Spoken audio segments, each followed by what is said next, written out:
लोकाभिरामं रणरङ्गधीरं राजीवनेत्रं रघुवंशनाथं कारुण्यरूपं करुणाकरं तं श्रीरामचन्द्रं शरणं प्रपद्ये। मनोजवं मारुततुल्यवेगं जितेन्द्रियं बोधिमतां वरिष्ठं वातात्मजं वानरयूथमुख्यं श्रीरामदूतं शरणं प्रपद्ये। श्रीरामदूतं शरणं प्रपद्ये। श्यावर रामचंद्र भगवान की जय। उमापति महादेव की जय। पवन सुत हनुमान की जय। श्री कृष्ण कन्हैया लाल की। चलिए बहुत बहुत स्वागत आप सबका पुनः। आज 18 दिसंबर है और आज की इस विशिष्ट सभा में एक विशिष्ट विषय पर बात करेंगे। वैसे तो विषय जाना पहचाना है, ये रामचरितमंथन का मंच है। यहाँ पर भगवान राम की लीलाओं के बारे में बात करते हैं और उन लीलाओं को समझने का प्रयास करते हैं। तो आज हमारे बीच बड़े एक विशिष्ट वक्ता हैं, बहुत वर्ष उनका नाम बहुत प्रसिद्ध है और मैंने इनके बारे में कई सालों से सुना है और बड़े वर्षों से मेरे मन में जो लालसा थी कि कभी इनको सुनो, पर परमात्मा कभी न कभी लालसा तो पूरी करते ही है। तो आज मेरा बड़ा शुभ दिन है और मैं समझता हूँ आप सब भी महसूस करेंगे कि आज हमारे बीच आदरणीय पंडित जी श्री शर्मा जी ने आमंत्रण स्वीकार किया और वो आए हैं। तो आज का विषय है राम वनगमन। अब मोटी मोटी कहानी तो हम सब लोग सुन चुके हैं, पढ़ चुके हैं 20 बार, पर हमेशा मन में अब कल परसों हम रामायण क्लास कर रहे थे, वहां पर किष्किंधा कांड में चर्चा हुई कि बरसात के दिन आ गए तो भगवान ने प्रवर्षण पर्वत पर विश्राम किया। तो ये प्रश्न हुआ कि प्रवर्षण पर्वत कहाँ है? हमें तो कुछ पता नहीं है कहाँ है। तो हमारी क्लास में से आप में से किसी ने बताया कि प्रवर्षण पर्वत शायद यहाँ है। पर आज हम एक ऐसे व्यक्तित्व से की बात सुनेंगे जो ये सब जगह गए हुए हैं और बरसों इन्होंने इस पर सिर्फ किताबी अध्ययन नहीं किया। हमारे से प्रोफेसर लोग तो किताबी अध्ययन करते हैं, 4-5 किताबें देख ली, 2-4 गूगल देख लिया, व्हाट्सएप देख लिया और हम बन के बिटवा। इनके साथ ऐसी बात नहीं है। ये स्वयं सब जगह गए हैं, साइकिल पर, ऑटो रिक्शा में, बस में। और बड़े आश्चर्य की बात है कि कोई एक व्यक्ति ऐसे कितना भ्रमण कर सकता है राम भगवान कमल को जानने के लिए। तो उस विषय में आज आदरणीय शर्मा जी बात करेंगे। तो मैंने मोटा मोटा परिचय तो दे दिया, पर अब मैं जो विस्तार से इनका परिचय दूं। तो डॉक्टर शर्मा जी हरियाणा में जन्मे और वहीं पर उनकी शिक्षा दीक्षा हुई और बचपन से बड़े मेहनती रहे और इवेंचुअली जाकर भारत सरकार में बड़ी मेहनत से राजपत्रित अधिकारी पहुंचे और वहां पर सहायक निदेशक राजभाषा के पद से सेवा निवृत्त हुए और वो लगातार पत्र पत्रिकाओं में लिखते आ रहे हैं। आकाशवाणी में युवा वाणी में कलाकार के रूप में सराहनीय भूमिका निभा चुके हैं। नाटकों में अभिनय और गायन में अनेक बार सम्मानित हुए हैं और केंद्रीय प्रत्यक्ष कर बोर्ड के अध्यक्ष के छापों के दौरान के विशेष कार्य में आपने सम्मानित किया और एक धारावाहिक था जहां तहां राम चरण चले जाएं कि फिल्मांकन की एडिटिंग में आपकी बड़ी विशेष भूमिका रही। पर आई थिंक सबसे बड़ी महत्व की बात यह है कि उनके मन में बचपन से थोड़ा संकल्प था 5-6 वर्ष की आयु में कि मैं भगवान राम के वनगमन के स्थलों को दर्शन करूं। तो इतनी कम उम्र में हम लोग भी बहुत इधर उधर की बातें सोचते हैं, वो बातें आती हैं चली जाती हैं, स्वयं चली जाती हैं। कई बार घर वाले कहते हैं अरे क्या बच्चा है सोचता है, तो वो बात भूल भाल जाते हैं। परंतु कई वर्षों बाद इनको ये संकल्प अपना याद था कि मुझे करना है और 1980 से 1980 से वो इस संकल्प में लग गए इन्होंने संपूर्ण भारत की यात्रा पैदल, जैसे मैंने पहले बताया, साइकिल, स्कूटर, बस, रेल, सबसे अयोध्या से चित्रकूट, मध्य प्रदेश, झारखंड, छत्तीसगढ़ और वहां से नागपुर तक साइकिल की यात्रा की। अयोध्या से मऊ, आजमगढ़, बक्सर, पटना, दरभंगा जो जनकपुर, जनकपुर जो नेपाल में है, सीतामढ़ी, पूर्वी चंपारण, गोरखपुर, अयोध्या जी तथा दिल्ली तक स्कूटर की यात्रा की। और कई विदेशों में डॉक्टर रामवतार शर्मा जी भ्रमण कर चुके हैं और इन्होंने बहुत जबरदस्त इनका शोध कार्य है। तो आज इनके मार्ग में आप सोच सकते हैं, जब इस भीड़ जंगलों में दंडक वन में गए होंगे तो क्या हुआ होगा। अब भी दंडक वन ही लग रहा है। मार्ग में उनको कई बार प्राणों का संकट आया, हिंसक पशुओं, डकैतों से, नक्सलवादियों से सामना हुआ। जंगलों में भूखे प्यास से बहुत कठिन जीवन जिया है इन्होंने। लोग इन्हें यात्री, साधु, भिखारी, यहाँ तक कई स्थलों पर तो विक्षिप्त समझते थे। डकैतों, पुलिस ने भी कई बार इनको रोका कि भाई इस काम में मत पड़ो, परंतु इनका बिल्कुल दृढ़ विश्वास है कि हनुमान जी हमारी रक्षा करते हैं। तो इन्होंने अपना सारा जीवन अब श्री राम के यात्रा स्थलों के शोध, संरक्षण और संवर्धन के लिए समर्पित किया है। और बस, और ये तो आपको पता ही है कि ये शोध एक दिन में तो खत्म होती नहीं है, ये शोध तो लगातार चलती रहती है। तो मैं आदरणीय डॉक्टर शर्मा जी का आमंत्रित करता हूँ। पहले अपना भी कहेंगे और कि कोई समय सीमा नहीं है, कि हम बड़े उत्सुक हैं जानने के लिए। और आपके कोई मन में प्रश्न हो तो जरा उसको आप नोट कर लीजिए। पर अंत में he will be available to answer all our questions। तो आज सारे प्रश्न अवश्य पूछिए, क्योंकि ऐसा मौका शायद दोबारा पता न जाने कब मिले ना मिले। तो सब जरा एक बार अपने आप को अनम्यूट कर इनका करतल ध्वनि से स्वागत करें और पंडित जी को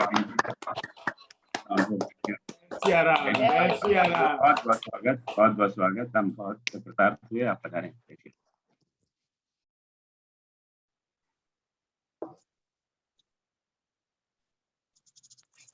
ये स्वागत, आप आरंभ करें अपना वक्तव्य। तुमको बोलता रहेगा ये, मुझे बोलने के लिए। मुझे आरंभ करना है अभी। आवाज नहीं आ रही आपकी? जी आप आरंभ। जी, भाई और बहनों, आपके मन मंदिर में बैठे श्री सीताराम जी को नमन करके मैं अपनी बात आरंभ करता हूं। बंधुओं, हमने राम जी के रामत्व पर बहुत काम किया, लेकिन वो भी सीमित अर्थों में। हमने कथावाचकों के द्वारा राम जी के जन्म, राम जी के विवाह और राम जी के द्वारा केवट का जो उद्धार हुआ, हम उस तक सीमित होकर अपनी बात समाप्त कर देते थे। लेकिन हम विचार करें, क्या राम जी ने इसीलिए जन्म लिया था? राम जी के जन्म के तो अनेक कारण थे। गोस्वामी जी लिखते हैं, राम जन्म के हेतु अनेका, परम विचित्र एकते एका। मेरी आवाज आ रही है ना? देखना, आ रही है जी, बिल्कुल आ रही है, बिल्कुल आ रही है। बंधुओं, यदि हम राम जी के आदर्श को, राम जी की इन चीजों को समझना चाहते हैं, तो हमें राम जी की यात्राओं को समझना पड़ेगा। यदि हम मानस या वाल्मीकि रामायण का अध्ययन करें, तो हम पाएंगे 7 कांडों में से 6 कांडों से अधिक में राम जी की यात्रा का ही वर्णन है। अर्थात यदि राम जी की यात्राओं को समझ लें, तो पूरा रामचरित्र को समझा जा सकता है। यदि हम भगवान की यात्राओं के संबंध में चिंतन करें, तो भगवान ने अपने जीवन काल में 4 प्रकार की यात्राएं की हैं। पहली यात्रा गुरु वशिष्ठ जी की आज्ञा और उनके व्यवस्था में, विद्यार्थी जीवन में। दूसरी यात्रा गुरु विश्वामित्र जी के साथ अयोध्या जी से जनकपुर तक आना जाना। तीसरी यात्रा 14 वर्ष का वनवास है। और चौथी यात्रा राजा राम की सांस्कृतिक और तीर्थ यात्राएं हैं, लेकिन ये हमारे अज्ञान के कारण ये केवल हम 2 यात्राओं को जानते हैं, दूसरी और तीसरी को, पहली और चौथी के बारे में बहुत कम लोग जानते हैं। मैंने भी 50 वर्ष जो लगाए, उसमें 2 यात्राओं पर अधिक मेरा फोकस रहा। पहली और चौथी यात्रा पर मैं भी बहुत काम नहीं कर सका। काम किया है, लेकिन अभी वो इस लायक नहीं कि मैं उसको प्रकाशित कर सकूं। राम जी ने यात्राओं में, इनकी खोज में ये क्यों की, ये भी एक विचित्र संयोग है। बंधुओं, जैसा बताया, मैं तो हरियाणा के एक छोटे से पिछड़े से गांव का हूं। गांव में हमारी चाची, ताई, भाभी, बहनें गीत गाती थी। राम और लक्ष्मण दोनों भाई, दोनों वन को जाए, हे कोई राम मिले भगवान। वो गीत इतना भावपूर्ण गाया जाता था कि गाने वाली महिलाएं रोने लगती थी। उनको लगता था जैसे राम उनके बेटे या भाई या पति कोई ऐसे हैं जो वनवास को जा रहे हैं। लेकिन वो तो एक प्रेरणा थी, एक घटना थी, संयोग था। मुझे प्रेरणा कैसे मिली, इसका मुझे भी ठीक से नहीं पता। मैं तो बंधु मंदिर में जाता था, छोटा सा था, 5-6 वर्ष का, और वो भी मैं ये समझता था कि मंगलवार को पंडित जी प्रसाद देते हैं, तो मैं तो केवल प्रसाद के लालच में मंदिर में जाता था। लेकिन एक दिन अचानक मंदिर में ही प्रेरणा हुई कि मुझे श्री राम के वनगमन स्थलों का दर्शन करना चाहिए। और बंधुओं, वो दर्शन करने की दृष्टि से मेरा स्वतः संकल्प हो गया। मैं अपने अध्यापकों से पूछने लगा कि राम जी कहाँ कहाँ गए। वो नहीं बता पाए। मेरी एक भाभी थी जो आयु में मेरी माँ के समान थी, उनसे पूछा, वो भी नहीं बता पाई। वो रामायण की बहुत रसिक थी, बहुत रामायण पढ़ती और सुनाती थी। फिर हमारे गांव में फौजी बहुत होते हैं, मैंने सोचा ये लोग देश दुनिया में जाते हैं, इनको इस बात का पता होगा। जब वो भी नहीं बता पाए, तो हुआ ये कि जब कोई छोटा बच्चा, 5-6-7 वर्ष का बच्चा जब इस तरह की बातें करता है, तो लगता है कि ये इसका दिमाग चल गया है। मुझे वैद्य को दिखाया गया, फिर डॉक्टर को दिखाया गया। जब दोनों ने मुझे सिद्ध कर दिया कि इसके दिमाग में कोई कमी नहीं है, तो झाड़ फूक हुई। क्योंकि मेरी माँ को मेरी चाची ताइयों ने समझा दिया था कि जो बच्चे राम जी को बचपन में याद करते हैं, राम जी उनको जल्दी बुला लेते हैं। झाड़ फूक से भी जब मैं ठीक नहीं हुआ, तो मुझे याद है मेरी पिटाई होती थी, मैं राम जी की बातें क्यों करता हूँ। पिटाई के डर से मैंने पूछना बंद कर दिया और एक तरह से मैं भूल गया। बाद में आकर मेरी सर्विस आयकर विभाग में लग गई और मुझे एक दिन अचानक बैठे बैठे फिर ख्याल आया, अरे जिस काम के लिए आया था वो तो रह ही गया।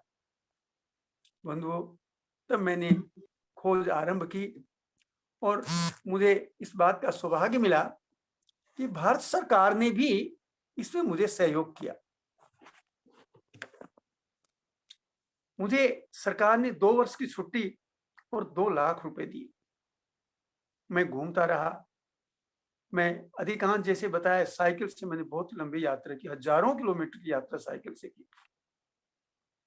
रास्ते में बहुत बार डकैत मिले, नक्सली मिले, लुटेरे मिले, लेकिन कोई मुझे, एक घटना को छोड़ दें तो किसी ने मुझे कोई नुकसान नहीं पहुंचाया, उल्टे मुझे प्रोत्साहित करते रहे।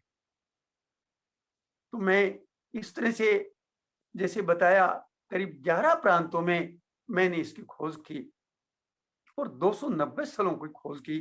अयोध्या जी से जनकपुर तक 41 स्थल मिले और अयोध्या जी से रामेश्वरम तक 249 स्थल मिले। लेकिन खोज करने के बाद मुझे अनुभव हुआ कि तो भारतीय संस्कृति की अमूल्य धरोहर है और ये धरोहर धीरे धीरे लुप्त हो रही है।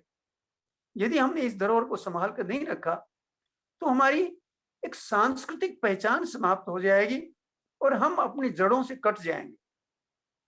बंधुओं, इन स्थलों को सुरक्षित रखने के लिए फिर इनका प्रचार किया।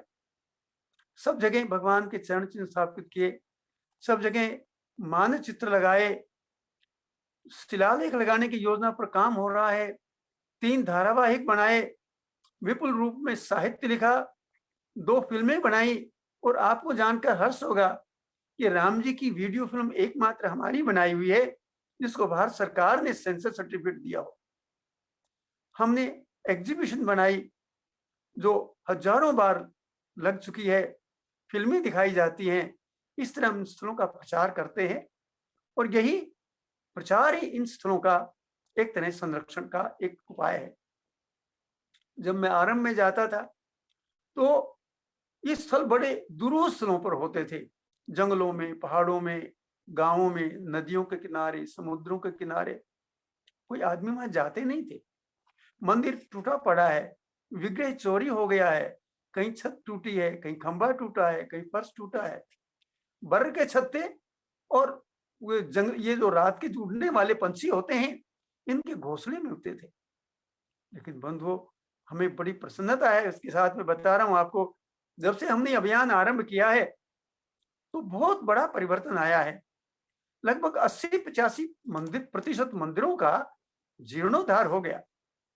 और एक बहुत बड़ी बात जो केवल अब तक हास्य की बात थी, लोग इस बात का उपहास करते थे, आज वो लोग गर्व से कहते हैं कि हाँ, मेरे गांव में राम जी आए।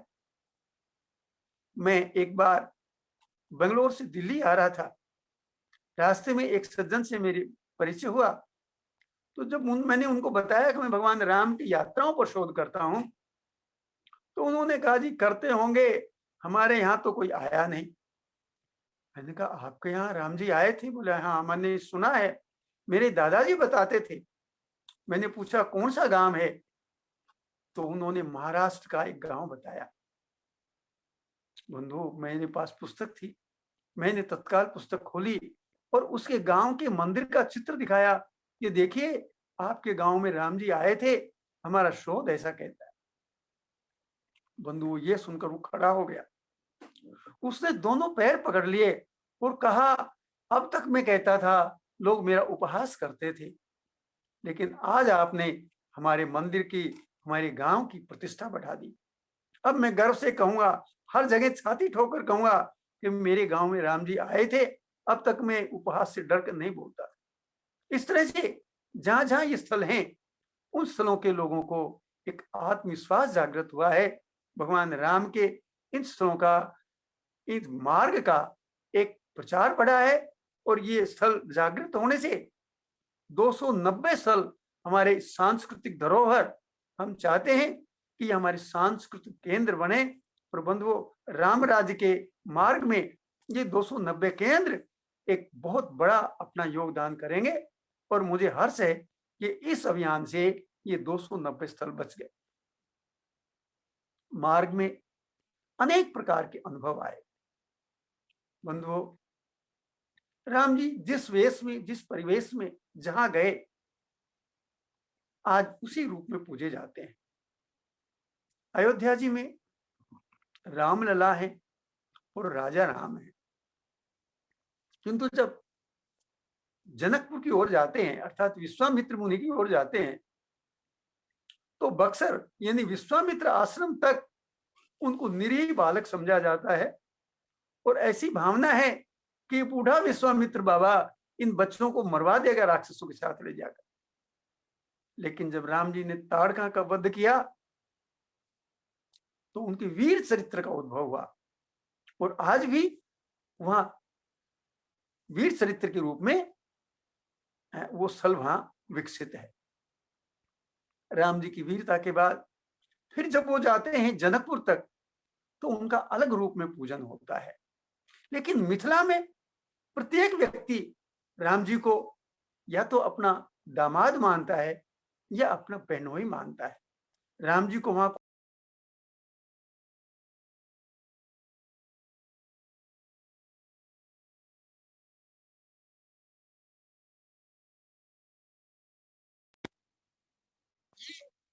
देख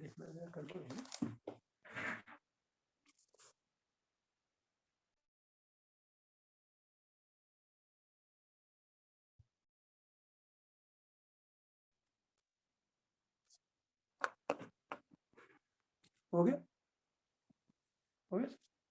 हाँ जी बोलिए, आ रही आवाज। क्षमा करिए, बीच में व्यवधान आ गया था। तो मैं कह रहा था कि राम जी को जिस रूप में हम मानते हैं वो उन्हें उसी समय का है। अगर आप वनवास की ओर जाएं तो चित्रकूट तक ऐसा माना जाता है, जन भावना है कि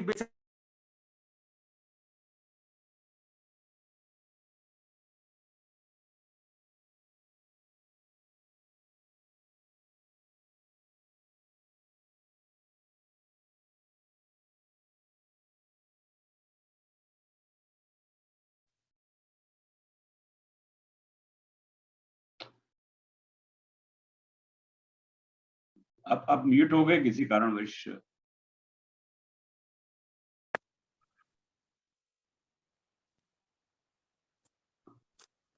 क्षमा करें, व्यवधान आ गया था बीच में।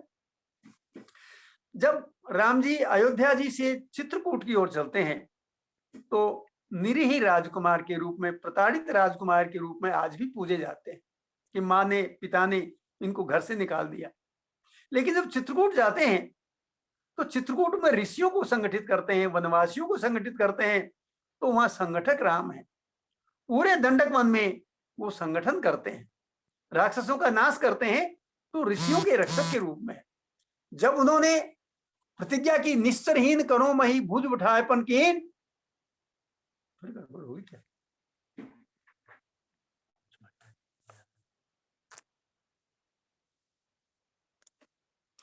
निश्चरहीन करो मही भुज उठाएपन कीन, तब बंधुओं राम जी संगठक के रूप में ही नहीं, एक वीर पुरुष के रूप में, रक्षक के रूप में पूजे जाते हैं।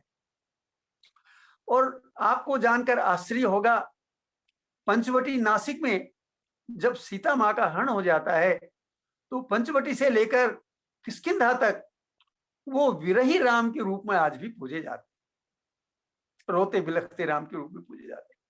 और उसके बाद जब वो जाते हैं आगे, चित्रकूट से नहीं, यानी किष्किंधा से आगे जाते हैं और सीता माँ का पता हो जाता है, तो वीर कोदंडधारी राम के रूप में पूजे जाते हैं।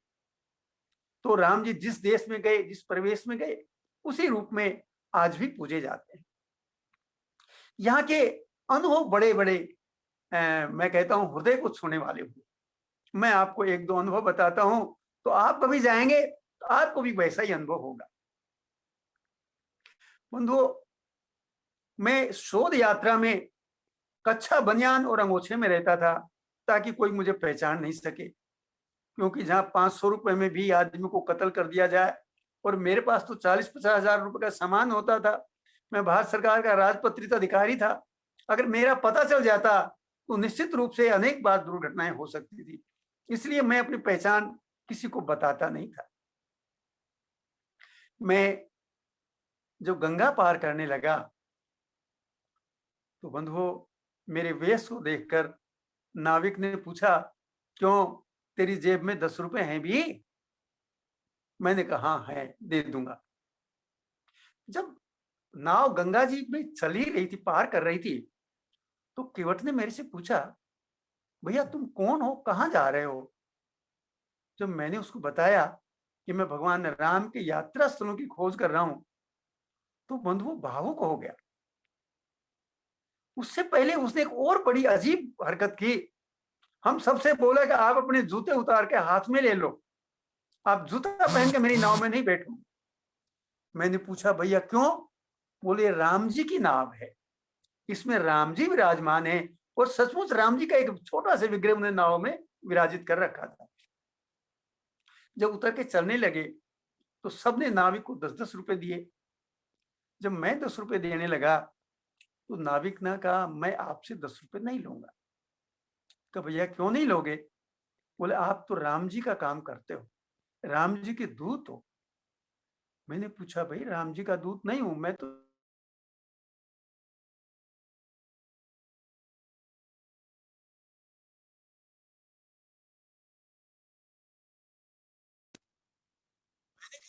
राम जी का दूत नहीं हूं, मैं तो शोधार्थी हूं। उसने कहा नहीं, आप राम जी के भेजे हुए आए हो, और हमारे पूर्वजों ने राम जी से भी पैसा नहीं लिया था, हम आपसे पैसा नहीं लेंगे। मैंने कहा भाई मैं राम जी नहीं हूं, मैं तो सामान्य नागरिक हूं। तो उसने कहा मैं भी केवट राज नहीं हूं, जैसे राम जी से केवट राज ने पैसा नहीं लिया, इस प्रकार मैं भी आपसे पैसा नहीं लूंगा। ये है भाव राम जी के प्रति। इसी तरह एक ऐसी घटना जो मैं कभी भूल नहीं सकता बंधुओं, मैं उस समय जैसे मैंने बताया कच्चा बनियान और मोछे में रहता था, मुझे खुद नहीं पता होता था मुझे कहाँ जाना है। तो मैं एक बार घूमता घूमता महाराष्ट्र के येवला नगर में पहुंचा। तब वो गांव जैसा था। मैंने देखा कोई मंदिर नहीं, कोई धर्मशाला नहीं, कोई होटल नहीं, कोई लॉज नहीं जहां रात को रुका जा सके। ऐसी परिस्थिति में मैं अपने बस स्टैंड पर ही अपनी चद्दर बिछा के सो जाता था रात को, कोई पूछने वाला नहीं होता था। मैंने उतरकर पूछा, क्यों भाई, कोई धर्मशाला मंदिर है जहां रुक सकूं? बोले नहीं। मैंने पूछा, यहाँ किसी कोई कार्यालय किसी राजनीतिक पार्टी का है? बोले नहीं। मैंने पूछा, संघ का, विष्णु परिषद का, आर्य समाज का कोई कार्यालय है? बोले नहीं। अब बंधुओं में निराश हो गया। तभी एक व्यक्ति ने कहा कि सामने जो घर दिखाई दे रहा है उसमें एक संघ का प्रचारक भोजन करने आता है। मैं गया, मैंने पूछा तो उन्होंने मराठी में मेरे से पूछा कौन है। जब मैंने हिंदी में बताया कि यात्री हूं, अयोध्या जी से आया हूं, तो उन्होंने भीतर बुलाया, बिना पूछे भोजन कराया और बोले आप हमारे यहाँ किस लिए आए हैं? मैंने कहा उनसे केलकर जी से मिलना है मुझे। बोले ये केलकर जी बैठे हैं आपके सामने, आप पहचानते? मैंने कहा नहीं। भोजन करके हम केलकर जी की जिस कमरे में रहते थे वहां चले गए। अगले दिन केलकर जी को किसी के यहाँ भोजन करने जाना था। वो प्रचारक थे तो अलग अलग जगह भोजन करते थे। बंधु जहां हम गए वहां एक महिला और उसका बेटा थे। वो महिला मुझे घूर घूर कर देख रही थी। मुझे लगा मेरे से कोई स्थानीय परंपरा का मतलब निर्वाह नहीं हुआ, इसलिए शायद मुझे ये बुरा सा मानकर देख रही है। उस महिला ने केलकर जी से पूछा कि ये कौन है इस वेश में? तो केलकर जी ने बताया कि ये राम जी के स्थलों की खोज करने वाला एक शोधार्थी है। तो और भी घूर घूर कर देखने लगी। अब बंधु सच बात है, मैं भयभीत था, पता नहीं मेरे से क्या गलती हुई। जब भोजन करके चलने लगे तो उस महिला ने आके मेरे पैरों में सिर रख दिया। मैंने कहा बहन जी, मैं आपको बड़ी बहन की तरह देखता हूँ और आपने तो मेरे पैर छू कर पाप करवा दिया। बोली नहीं भैया, कोई पाप नहीं हुआ। तो मैंने कहा आपने मेरे पैर छुए? तो बोली भैया मैंने आपके पैर नहीं छुए, तो मैंने तो श्री राम के पैर छुए। मैंने पूछा राम जी के चरण यहाँ कहाँ? यहाँ तो राम अवतार है। तो बंधु उस बहन जी ने जो कुछ कहा हृदय को छूने वाला आज भी। वो बोली भैया आप जिन जिन स्थलों पर जाते हो वो वही तो है जहां भगवान राम, प्रभु राम पधारे हैं। मैंने कहा बहन जी। बोले जिन भगवान राम के चरण जिस कंकर से, बजरी से, रेत के कण से छुए होंगे, वो रेत का कण, वो बजरी आपके चरण से भी छुई होगी। मैंने कहा हाँ बहन जी छुई होगी। तो बोली भैया मैं तो आपके चरणों के माध्यम से उस रेत के कण तक पहुंचना चाहती हूँ जो राम जी का स्पर्श पाकर पावन पवित्र हो गया। बंधु आज के पढ़े लिखे लोग, आधुनिक तथाकथित लोग कहते हैं कि वो महिला पागल हो गई। बंधुओं मैं गर्व से कहता हूं ऐसा पागलपन भगवान करे हम सबको मिल जाए। इसी तरह मैं जनकपुर की बात कर रहा था। जब मैं जनकपुर गया तो मेरी वेशभूषा देख के किसी धर्मशाला वाले ने मुझे घुसने नहीं दिया। मैं अपना परिचय नहीं बता सकता था सुरक्षा के कारणों से। एक सिपाही की सहायता से मुझे कमरा मिला। सिपाही ने पूछा, तब धर्मशाला में 5 रुपए रोज का कमरा मिलता था। सिपाही ने पूछा भैया तेरे पास 5 रुपए हैं? मैंने कहा हाँ 5 रुपए तो मैं दे दूंगा। तो बोले बाहर ही बरामदे में सो जा, 5 रुपए क्यों देता है? अब बंधु मेरे पास 35-40 हजार का सामान होता था, मैं बाहर नहीं सो सकता था। कैमरा, टेप रिकॉर्डर, 2-3 महीने का खर्चा सब कुछ होता था। अब चौकीदार बजाय धर्मशाला की चौकीदारी की मेरी चौकीदारी करना शुरू कर दिया उसने कि मैं कभी किसी के जूते कपड़े उठा के नहीं भाग जाऊं। बंधुओं तीसरे दिन उसने मेरे से कहा, भाई या तो बता सच सच कौन है, नहीं तो मैं तुझे यहां से निकालूंगा। मैंने कहा, भाई मैं राम जी के स्थलों की खोज कर रहा हूं। ये बात उन्होंने जानकी मंदिर के महंत राम तपेश्वर दास जी को जाकर बता दी कि इस वेशभूषा में एक आदमी आया है, ये काम कर रहा है। महंत जी ने मुझे बुलाया, बहुत आदर सम्मान किया, अपने बगल में उन्होंने अपना मुझे रे ठहराया, भोजन की, आवास की सुंदर व्यवस्था की। जब तीसरे दिन चलने लगा तो मैंने सोचा एक संत ने इतनी सहायता की तो उनको प्रणाम करके धन्यवाद करके चलो। जब महंत जी के चरण स्पर्श किए तो बोले बैठो। उन्होंने मिठाई मंगवाई। बोलो तब तक मैं किसी संत का कुछ लेता नहीं था। मिठाई मैंने कहा मैं अगर मना करूंगा तो मेरा भेद खुल जाएगा, मैं कौन हूं। मैंने प्रसाद समझ के मिठाई खा ली। फिर महंत जी ने मुझे एक चुनरी दी तो मैं वो भी चुपचाप ले ली, कहीं मेरा भेद नहीं खुल जाए मैं कौन हूं। फिर उन्होंने एक लिफाफा दिया, मैं समझा इसमें बबूत होगी। लड़का के देखा तो उसमें कागज था। धीरे से चुपचाप खोलकर देखा तो 100 रुपए का नेपाली नोट था। तब मेरे से नहीं रहा गया, मैं लेना नहीं चाहता था। मैंने कहा बाबा जैसा मैं दिखता हूं वो हूं नहीं। मैं भारत सरकार में राजपत्रित अधिकारी हूं, आयकर विभाग में मुझे अच्छी तनख्वाह मिलती है, मेरा घर है, परिवार है, पत्नी है, बच्चे हैं, तो मैं आपसे ये पैसे नहीं लेना चाहता। तो बाबा ने कहा, ए तुम सीता को क्या मानते हो? सीता जी नहीं, जनक लली नहीं, रानी महारानी कुछ नहीं, सीता। जैसे हम अपने घर की किसी बच्ची को बोल देते हैं, ए उर्मिला, ए पपली जा पानी लेके आ, ऐसे उन्होंने बोला। मुझे अजीब लगा कि सीता जी को कैसे बोल रहे हैं। बोले तुम सीता को क्या मानते हो? तो सीता हमारी माँ है, राम हमारे पिता हैं। तो ऐसे छाती पर हाथ रख के बोले, सीता मेरी बेटी है, तुम नाना के घर आए हो, क्या खाली हाथ जाओगे? बंधुओं, ऐसे है मेरे राम और ऐसी है मां सीता, जो रोम रोम में तो रमे ही हैं, लेकिन रोम रोम को, इस सृष्टि के रोम रोम को, कण कण को, परमाणु को प्रभावित भी करते हैं। ऐसी मेरे जीवन में अनेक घटनाएं घटी। डकैतों ने भी पकड़ा तो राम के नाम पे छोड़ दिया। अनेक बार जीवन पर भयंकर संकट आए।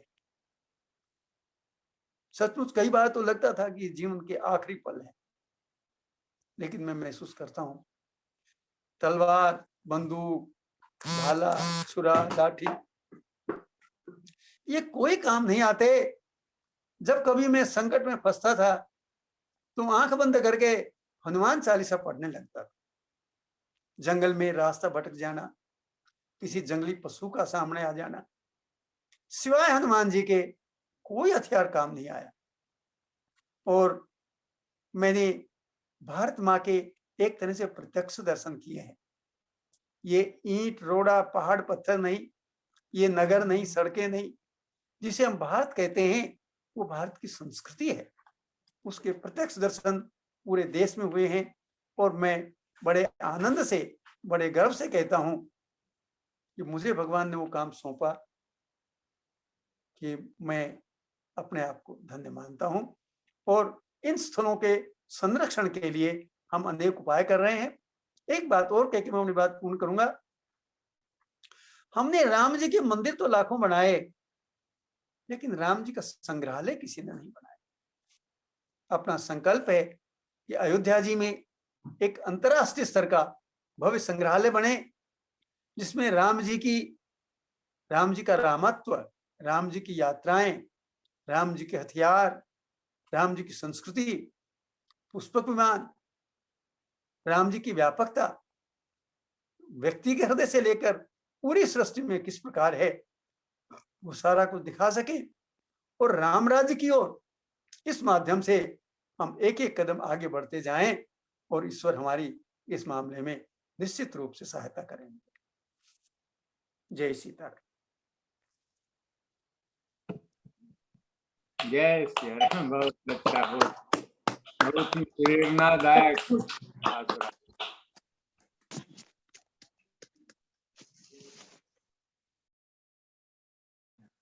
बहुत बहुत धन्यवाद पंडित जी। आपने तो बात बड़ी अधूरी छोड़ दी है, अभी तो बहुत सुनने का मन है। पर अभी चलिए अभी हम प्रश्नोत्तरी करते हैं। आपके मन में बहुत सारे प्रश्न होंगे, तो अपने अपने प्रश्न पूछे, पर आज के विषय से ही संबंधित रखे तो ज्यादा अच्छा रहेगा। क्योंकि ऐसा मैं आपको बताऊं शर्मा जी, ये रामचंद्र बंधन का जो मंच है ऑनलाइन 18 अप्रैल 2020 से शुरू हुआ था, तो करीब 1.25 साल हो गए समझ लीजिए। हर शनिवार को आप लोग मिलते हैं, इसके अलावा भी बहुत सारे कार्यक्रम होते रहते हैं। जी जी। जो आज जो सुना है, इतना हृदय को स्पर्श किया है, मेरे पास तो शक्ति नहीं। ये इतने सारे वक्तव्य हो गए, इतनी सारी एक्टिविटीज यहाँ हो गई। आपने जो जो काम किया है वो भगवान की संभव भी नहीं है, उस तरह कर भी सकता है। ऐसा लग रहा है कि कोई आप ऐसे कोई गप गप गप मार रहे हैं, कोई ऐसा लग रहा है गपशप हो रही है। ऐसा हो भी सकता है क्या? Is it really real? Unbelievable. तो हे भगवान, जैसे गौतम बुद्ध निकल, सिद्धार्थ था वो निकल गया, गौतम बुद्ध बन गया, अब पता ही नहीं था कहाँ जा रहा है।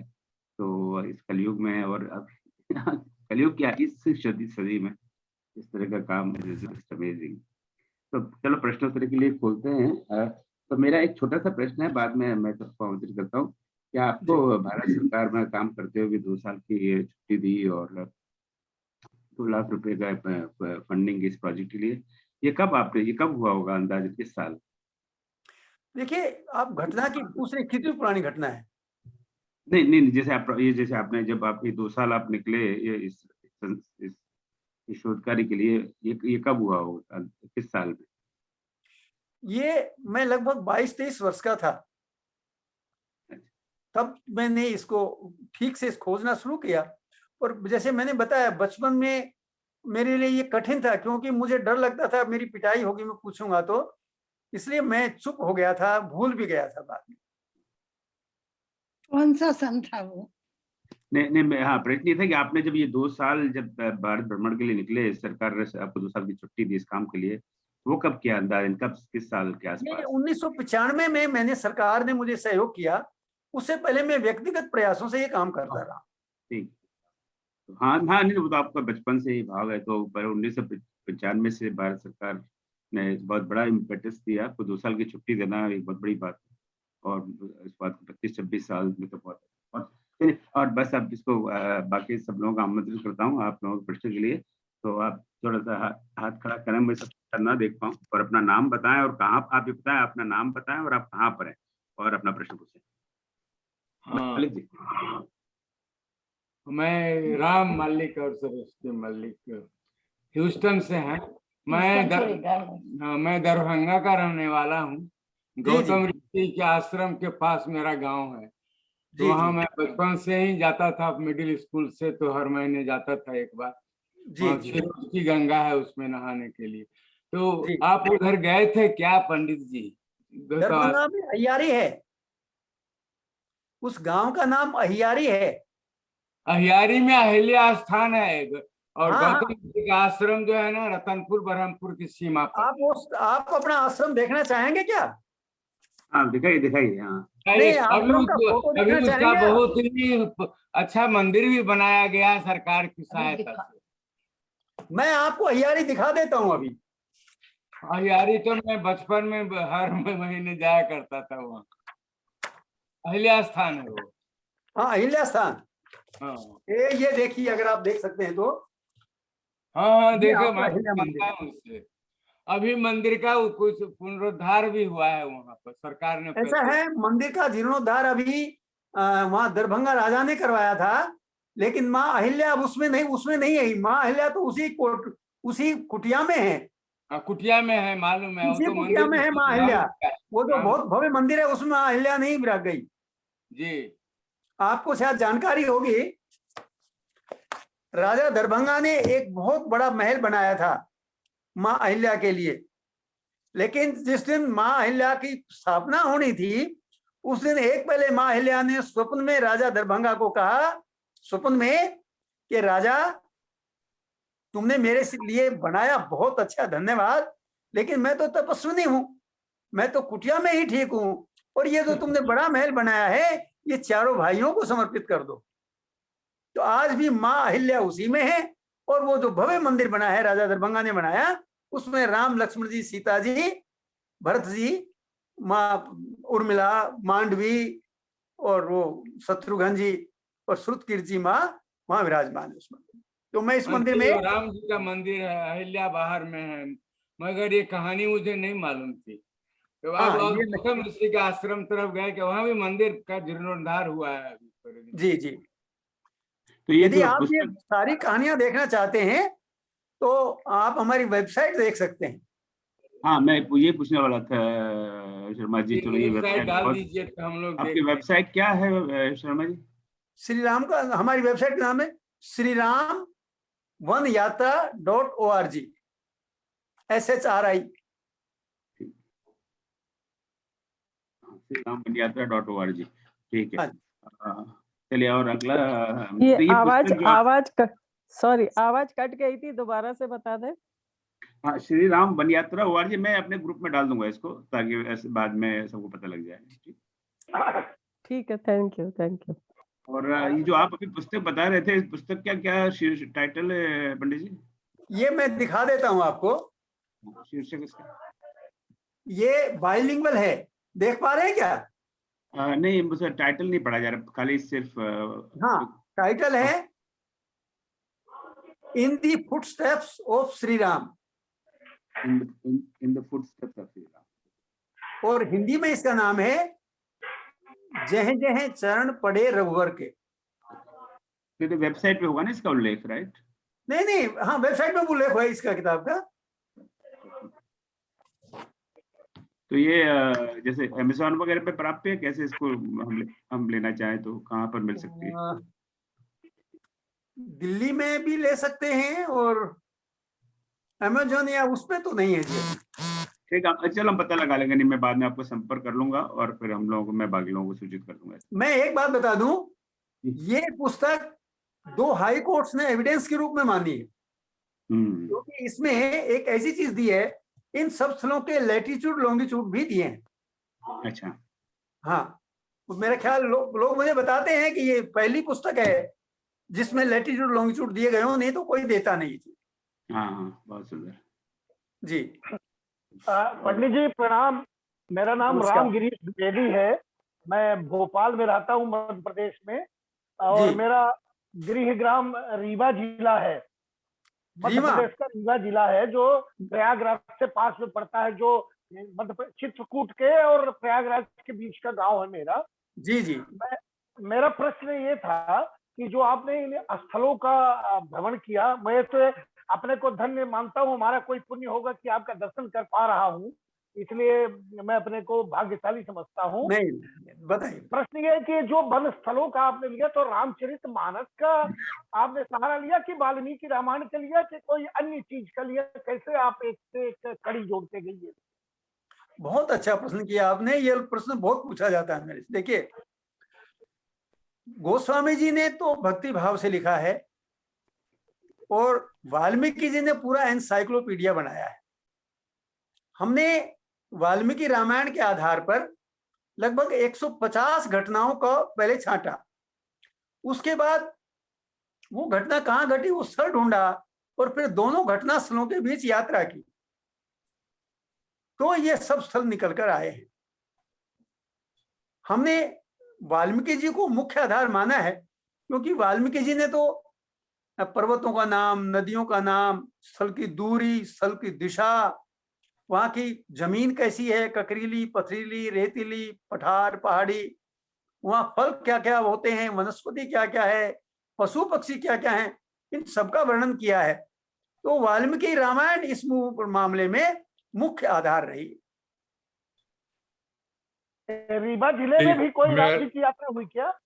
रीवा जिले में अपने आप में कोई स्थल अभी तक हमें नहीं मिला जी। अच्छा जी, नमस्कार, मैं राकेश चौबे भोपाल से बोल रहा हूँ।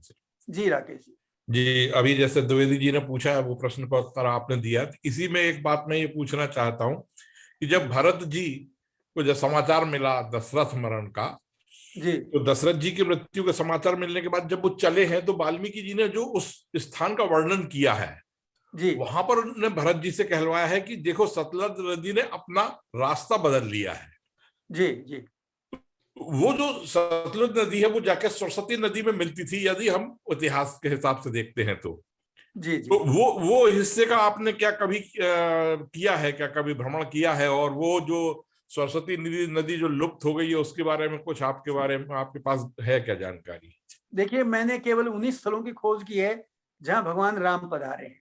अच्छा वो भरत जी का जो मार्ग है जी, उस पर मैंने कोई कार्य नहीं किया, इसलिए मैं उस बारे में कुछ भी बताने में असमर्थ हूं। मैं इसके आगे एक छोटी सी बात और पूछना चाहूंगा, क्योंकि जी क्या है कि ये जो काल के बारे में आप जो इतना बड़ा काम किया, और मैंने आपको काफी नेट पे भी पढ़ा जब आपके बारे में, तो तभी उसके पहले तो नहीं पढ़ा था, मगर जब से आपकी चर्चा हुई हमारे मंथन कार्यक्रम में तब से मैं करीब 2-3 हफ्ते से आपके वीडियो वगैरह भी सुने मैंने। जी मगर जो आज आज जो भी संस्थाएं बन रही हैं जो भी है, उसमें आईएएस अधिकारी का बहुत बड़ा रोल होता है। उनको जी जो पढ़ाया जा रहा है वो जी तो बहुत अलग है, जो आपने लिखा या जो आपने शोध किया है वो, जी और वो उनमें बहुत अंतर है। तो ये सब ठीक होगा क्या कभी? देखिए, हमें अपना प्रयत्न जारी रखना चाहिए। कब ठीक होगा ये राम जी जाने, लेकिन हमारे मन में जब हम इस दुनिया को छोड़कर जाएं तो हम्म, ये कुंठा नहीं रहे कि मैं ये कर सकता था, ये मैंने नहीं किया। जहां जी तक अधिकारियों को सुनी पूरी, जहां तक जी अधिकारियों को पढ़ाए जाने की बात है, जब मैंने कार्य आरंभ किया तो मेरे परिचय में बहुत से आईएएस, आईपीएस, आईआरएस अधिकारी होते थे, और मैं कह सकता हूं 95% अधिकारी जो मेरे हितचिंतक थे, मेरे मित्र थे, उन्होंने मुझे हतोत्साहित किया। उन्होंने कहा, डॉक्टर साहब आपको कुछ नहीं मिलना, ये तो सब हंसमुख साकलिया ने पहले ही बता दिया कि कहाँ क्या है। और बंधुओं, हंसमुख साकलिया राम भक्त नहीं थे। मैं कोई और हल्की बात कहूं, मैं इस मंच से उस मंच का उपयोग करके कहना नहीं चाहता, ईसाई मिस्त्रीज ने उनको सब जगह आगे बढ़ाया। ये ईसाई मिस्त्रीज कब से हमारे राम भक्त हो गई, उनकी किताबें खरीद के दुनिया की लाइब्रेरी में भिजवाई गई और उन्होंने प्रयास किया। मैं बिल्कुल दावे से कहता हूं, हंसमुख साकलिया जी ने हमारी रामायण को झूठ सिद्ध करने का पूरा कुचक्र किया। प्रयास किया, यारा तक गलत कर दिया ना सर उन्होंने तो। लेकिन जब हमने ये पुस्तक प्रकाशित कर दी तो अब 1% अधिकारी भी ये नहीं कहते कि ये पुस्तक गलत है, सब कहते हैं पुस्तक ठीक है। 95% अधिकारियों ने मुझे कहा था आपको कुछ नहीं मिलेगा, लेकिन अब ये बाजी पलट गई है। अब मैं पूरे दावे से कहता हूं, छाती ठोक कर कहता हूं, कोई भी मेरे से इस बारे में बातचीत कर ले, ये सत्य है, सत्य है, सत्य है, और ये पूरा मार्ग रामेश्वरम तक जाता है। हंसमुख साकलिया जी ने तो लंका ही यहाँ मध्य प्रदेश में बता दी थी। हंसमुख साकलिया जी ने तो, यानी कोई बम्बई में लंका बता रहा है, कोई मध्य प्रदेश में बता रहा है, कोई छत्तीसगढ़ में बता रहा है, कोई झारखंड में बता रहा है। आखिर लंका तो, लंका रामेश्वरम से आगे होनी चाहिए। सारी परिस्थितियां रामायण का वर्णन करती है, और ये हमें मूर्ख बनाते हैं कि लंका तो मध्य प्रदेश में है, कि लंका तो मुंबई में है। इसलिए इन लोगों की कोई चिंता करने की आवश्यकता नहीं। तो मेरा सिर्फ इतना निवेदन है कि कम से कम एनसीईआरटी में तो आप ठीक करवा दीजिए, एनसीईआरटी में तो ठीक करवा दीजिए सर। देखिए साहब, क्योंकि मैं आप तो दिल्ली में बैठे हैं और इतना है आपके पास पावर कि आप उसको तो ठीक करवा दीजिए। नहीं, एनसीईआरटी में क्या ठीक करवाना बताइए। एनसीईआरटी में सर अभी जो एनसीईआरटी की बुक्स वगैरह हैं उनमें जो चीजें दी हुई हैं वो तथ्यात्मक नहीं है। मैं अभी प्रूफ नहीं है मेरे पास तो, मगर जो आईएएस की जो वो पुस्तक जो पढ़ा रहे हैं, आपने नाम सुना होगा, पूनम दलाल दाहिया की पुस्तक जो चल रही है, उनने तो ये तक बता दिया कि महाभारत काल पहले है, रामायण काल बाद में है। ये उनके मूर्खों की बात 3.19 सुनिए, पे। मैं बिल्कुल बेबाक कहता हूं, ये मूर्खों की बात है। देखिए, मगर बच्चे तो वही पढ़ रहे हैं सर, प्रॉब्लम तो वो है। नहीं, ये कौन सी किताब में, मतलब ये आईएएस कहाँ जाती बात? आईएएस वगैरह की जो तैयार है, ये पूनम दलाल दाहिया की जो पुस्तक है उसके 3.19 पेज के ऊपर आप देखें तो उसमें लिखा है कि महाभारत काल जो है वो रामायण काल के पहले है। पर ये एनसीईआरटी की तो किताब नहीं है ना, नहीं, ये तो एनसीईआरटी उनकी की अपनी नहीं है। पब्लिकेशन है, वो तो उनकी अपनी पब्लिकेशन है, एनसीईआरटी की नहीं है ये। मगर आईएएस वाले तो रेफर करते हैं इसको, क्योंकि इनने रेफर किया रामशरण शर्मा को। चलिए, हम विषय से जरा भटक रहे हैं, आप समझ चाहता हूँ आपसे। हमें तो राम वन यात्रा पे सूचना है, और मैं पंडित जी की बात से बिल्कुल सहमत हूँ। हमें अपना पूरा प्रयास सबको करना चाहिए। आज से 5 वर्ष पहले जब मैंने पहली रामायण कॉन्फ्रेंस की थी तो लोग हंसते थे कि रामायण पे भी कॉन्फ्रेंस होती है। ये मुझ पे बहुत लोग हंसे हुए हैं कि रामायण पे कॉन्फ्रेंस, मैनेजमेंट पे कॉन्फ्रेंस, बायोलॉजी पे कॉन्फ्रेंस, हिंदी पे कॉन्फ्रेंस, पर रामायण पे कॉन्फ्रेंस। उनको बड़ा आश्चर्य लगता था। पर देखिए ना, तो हमें अब अपने तरह से प्रयास करें सब लोग, तो सब काम ठीक हो जाएगा। चलो इस विषय को चलिए, धन्यवाद सर, बहुत बहुत आभार। इसी विषय पे आगे बढ़ते हैं और किसी तो मेरा एक हाँ विनय जी कहिए। तो मेरा निवेदन है कि वो धोपाप की महिमा के बारे में अगर कुछ बताना चाहे। हाँ, देखिए, भगवान राम जब लंका जीतकर वापस आए तो उन पर एक आरोप लगा कि उन्होंने एक ब्राह्मण की हत्या की है। रावण कितना ही दुष्ट था, कितना ही पापी, अत्याचारी, बलात्कारी था, लेकिन उसने ब्राह्मण कुल में जन्म लिया था। इस कारण उन पर आरोप लगा कि इनके ऊपर ब्रह्म हत्या का आरोप है। कहानी तो लंबी है, लेकिन वशिष्ठ जी की आज्ञा से ये हुआ कि धोपाप कुंड में वहां उन्होंने जाकर गोमती के किनारे एक बहुत बड़ा यज्ञ किया था ताकि ब्रह्म हत्या का पाप उनसे दूर हो सके। और इतना ही नहीं, अब आप जहां जहां जाएंगे, अनेक स्थलों पर जहां जहां राम जी ने यज्ञ किया, जहां जहां राम जी ने दर्शन पूजन किया, स्नान किया, सब जगह अब ये बात कही जाती है कि राम जी ब्रह्म हत्या के छुटकारे के लिए हमारे यहाँ आए थे। तो पूरे भारत में जहां जहां अन्य तीर्थ हैं, इन तीर्थों के अतिरिक्त सब जगह ये दावा किया जाता है। यद्यपि ये दावा कोई बहुत ठीक नहीं है, लेकिन जिसकी जैसी भावना है, जैसी श्रद्धा है, जैसी उनकी एक तरह से धारणा है, उसको कुछ कहना उचित नहीं। लेकिन राम जी बहुत जगह गए हैं और धोपाप में भी वास्तविक मूल स्थल तो वो धोपाप ही है जहाँ राम जी ने यज्ञ किया और ब्रह्म हत्या से उनको निवारण मिला।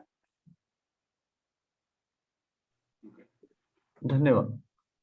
तो जो चौथी यात्रा थी उसके बारे में हम लोग बहुत कम जानते हैं, जैसे आपने बताया था, उसके विषय में कुछ आप कहेंगे पंडित जी?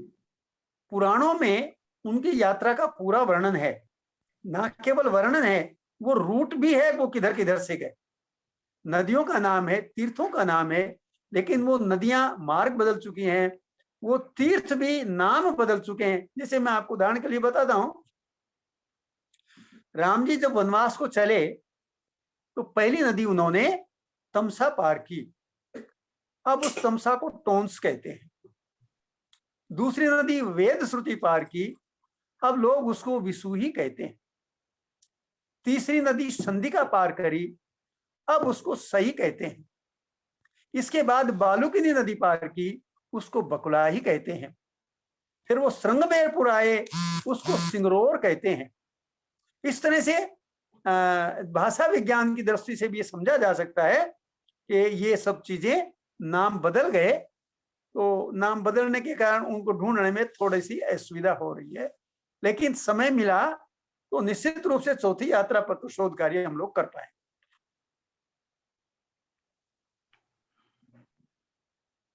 और किसी का प्रश्न? हाँ कहिए राजेश। सर मुझे आपसे ये जानना है सर, छत्तीसगढ़ गवर्नमेंट अभी काफी बड़े रूप में प्रमोट कर रही है राम जी गमन पथ।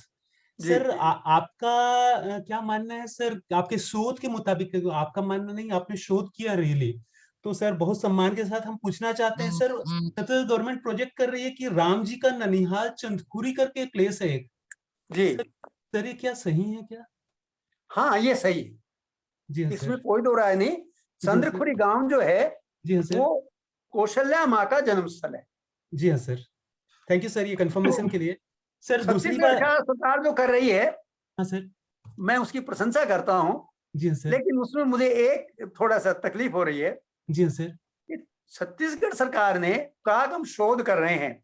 जी हाँ, जी हाँ, हमने छत्तीसगढ़ में जो 25-26 स्थान ढूंढे हैं, जी हाँ सर, उन्होंने अपनी सुविधा के अनुसार, जी हाँ अपनी आवश्यकता के अनुसार उसमें और 8-10 स्थान जोड़ दिए, और जहां राम जी नहीं गए उनको भी राम वनगमन मार्ग से जोड़ दिया। इसलिए मैं समझता हूँ उसमें कुछ प्रदूषण हो रहा है। जी हाँ सर। सर उनमें से एक मैं इंगित करना चाहूंगा, चित्रकूट वो छत्तीसगढ़ में दिखा रहे हैं सर। चित्रकूट नहीं, वो चित्रकोट है। चित्रकूट है सर। सर ये हाँ। गए थे भगवान जी यहाँ पे चित्रकूट में? हाँ, चित्रकूट भगवान गए हैं। इसके बारे में थोड़ा सा बताएंगे सर, किस समय आता है तारतम्य में जब भगवान जी जाते हैं वहाँ? हाँ, मैं बताता हूँ। जी हाँ सर, प्लीज। चित्रकूट आता है, जी वो हाँ। जब चित्रकूट से चलते हैं जी हाँ सर। तो पन्ना सतना जिला होते हुए जी हाँ, जी हाँ। फिर वो आते हैं कटनी की तरफ। जी हाँ सर। कटनी से फिर वो आगे बढ़ते हैं तो जबलपुर की तरफ आते हैं, जी हाँ सर। और फिर उनका मार्ग आता है नासिक तक। जी हाँ सर। फिर वो वापस दंडक वन में घूमते हैं, जी हाँ सर। और पहले जिला आता है उनका शहडोल, जी हाँ फिर सर। उमरिया, जी हाँ। उमरिया के बाद कोरिया, जी हाँ कोरिया सर। के बाद फिर आगे जाते हैं वो गुमला की तरफ, जी हाँ सर। जसपुर, जी जसपुर से हाँ। फिर वो जाते हैं अपना जसपुर से जाते हैं झारखंड में, जी हाँ वापस सर। जसपुर आकर फिर वो जाते हैं जबलपुर, जी हाँ, जी हाँ। जबलपुर से फिर वो आगे बढ़ते हैं, तब जी उस हाँ दिशा सर। की ओर बढ़ते हैं। जी हाँ सर। जी हाँ सर। सर एक और छोटा सा क्वेश्चन है सर, ये श्रृंगी ऋषि का वो बताते हैं कि सिहावा पर्वत जो वहां पे है सर, वहां पे श्रृंगी ऋषि जी निवास करते थे बोलते हैं सर, इज ऐसा इट? है, श्रृंगी ऋषि के आश्रम बहुत स्थानों पर मिले हैं। जी हाँ सर। सिहावा में भी है, जी हाँ सर। अयोध्या के पास भी है, जी हाँ सर। और उत्तर प्रदेश में, और जैसे इसमें श्रृंगी ऋषि का आश्रम ये जहाँ अपना, जहाँ से उन्होंने गंगा पार करी, जी हाँ सर। वहां भी उनका आश्रम है। बहुत जगह आश्रम मिले हैं। जी हाँ तो सर। मैं ये नहीं कह सकता कि श्रृंगी ऋषि सिहावा में ही रहते थे, लेकिन सर। ऋषियों के आश्रम कई कई स्थलों पर मिलने के कारण है। जी हाँ सर। कारण ये था कि 4-5 कारण बनते हैं। जी हाँ, जी हाँ। एक कारण तो उस समय ऋषि घूमते रहते थे, तो जहां जी जो हाँ। ऋषि 1-2 दिन भी ठहरे तो उनके नाम पर आश्रम बन जाते थे। जी हाँ सर। शिष्य इतने मतलब विनम्र होते थे कि आश्रम बनाते थे और अपने गुरु के नाम पर आश्रम बना लेते थे। जी हाँ सर। एक तीसरी बात, उस समय राक्षसों का भय था, तो उस कारण भी ऋषि अपना स्थान बदलते रहते थे, तो एक एक ऋषि कई कई स्थलों पर रहते थे। जी हाँ और सर। चौथी महत्वपूर्ण बात, सिद्धि प्राप्त करने के लिए दिशा एक महत्वपूर्ण कारक होती थी। तो जैसे सिद्धि प्राप्त करना चाहते थे, वो उसे ही नदी के किनारे और उसी दिशा में जाकर अपना आश्रम बना लेते थे। तो एक एक ऋषि ने कई कई जगह आश्रम बनाए, तो सिहावा भी ठीक हो सकता है अच्छा, और जी बाकी सर। भी ठीक हो सकते हैं। सर वैसे लोमस ऋषि का एक आश्रम है राजिम में सर, हाँ छत्तीसगढ़ है, में। सर वहां लोमस के ऋषि बारे का में। आश्रम में राजीव में, जहाँ 3 नदियों का संगम है। हाँ जी हाँ सर। सर हाँ, सर उसके बारे में थोड़ा प्रकाश डालेंगे सर? देखिए लोमस ऋषि का आश्रम कहाँ था ये अभी नहीं कहा जा सकता, जी क्योंकि जी। लोमस ऋषि तो मैं कहता हूँ कि वो तो अमर हैं। जी हाँ सर। तो लोमस ऋषि कहाँ कहाँ रहे, वो तो घूमते रहे, तो उन्होंने कितने आश्रम बनाए कोई उनका ठिकाना नहीं है, बहुत जगह उनके आश्रम मिलते हैं। जी हाँ सर। जी हाँ सर। और बताइए। Thank you sir. Any other Pandit ji, question? मेरा प्रश्न ये कि अब आपने जबलपुर बताया, तो मैं उधर का रहने वाला हूँ, इसलिए पूछो, नर्मदा नदी का कहीं जिक्र आता है क्या? नर्मदा जी का नाम नहीं आता, लेकिन भगवान ने नर्मदा जी के किनारे किनारे बहुत लंबी यात्रा की है। सुनिए, जहां उन्होंने प्रतिज्ञा के निस्सरहीन करो मई बुझ उठाए पंकीन, उसके बाद अनेक अगाध जल वाली नदियों को पार करते हुए भगवान राम सुतीक्ष्ण मुनि के आश्रम गए। सुतीक्ष्ण मुनि का आश्रम नासिक में सप्तशृंग पर्वत के आसपास है, तो उधर जाएंगे तो मार्ग वही बनता है।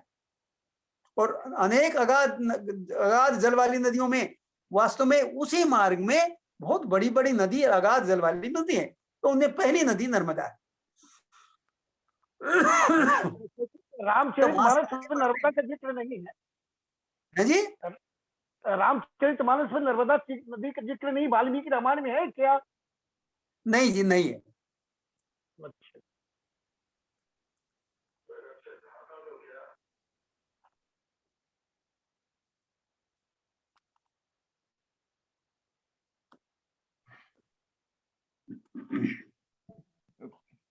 जी बताएं। श्रृंगी ऋषि के बारे में जो हमने जाना है, तो अंग देश गए थे, दशरथ उनको लेके आए थे। अंग देश बिहार के भागलपुर जिले में पड़ता है, वहीं लोग कहते हैं वहां पर कि वहीं रहते थे ऋषि, वो श्रृंगी ऋषि। पता नहीं यार वहां पर अब क्या है। आपकी बात ज्यादा ठीक लगती है, सटीक लगती है आपकी बात। अंग देश वहीं था और अंग देश से ही लाए थे, लेकिन अब सब लोग अपनी अपनी भावना के अनुसार अपने अपने यहाँ श्रृंगी ऋषि का आश्रम बना लिया है। अब आश्रम तो होगा, लेकिन वो अपने पिता विभांडक मुनि के साथ कहाँ रहते थे? वो अंग देश में ही रहते थे। वो बात आपकी ज्यादा सटीक। Thank you, thank you. तो तो ये जो रावण और कार्तवीर की जो चर्चा है उसमें नर्मदा जी का उल्लेख आया है सर। किसमें जी? रावण और कार्तवीर का जो युद्ध हुआ है जी सहस्त्रबाहु अर्जुन का, हाँ, उसमें आया है जी उसमें आया है। तो वो इससे रिलेट नहीं होता क्या युग? नहीं, वो राम जी की यात्रा से संबंध नहीं रखता। अच्छा, यात्रा से संबंधित नहीं। तो कर्ण को जो अंगदेश का राजा बनाया था, तो क्या यही अंगदेश है वो? यही होना चाहिए जी देश तो हाँ वो भागलपुर जिला है अभी तो अंगदेश। जी जी जी। जो मैनाक पर्वत की चर्चा होती है मानस में, हनुमान जी मैनाक पर्वत से ही चलते हैं, और तो वो जगह जहाँ से हनुमान जी लांघते हैं, जहाँ से कूदते हैं और पर्वत नीचे चला जाता है, वो जगह कहाँ पर है? देखिए, वो बड़ा एक, मतलब मैं बताऊंगा तो एक नया मुद्दा शुरू हो जाएगा। मेरी शोध के अनुसार श्रीलंका रावण की लंका नहीं है। कई लोगों को इस बात को सुन के आश्चर्य होगा। मेरा शोध कहता है, क्योंकि ये जो मेरी पुस्तक में मैंने इसमें 8 या 9 कारण दिए हैं कि श्रीलंका रावण की लंका क्यों नहीं। तो मैनाक पर्वत तो गहरे समुद्र में कहीं था, अब इधर जाओ तो गहराई उतनी है ही नहीं।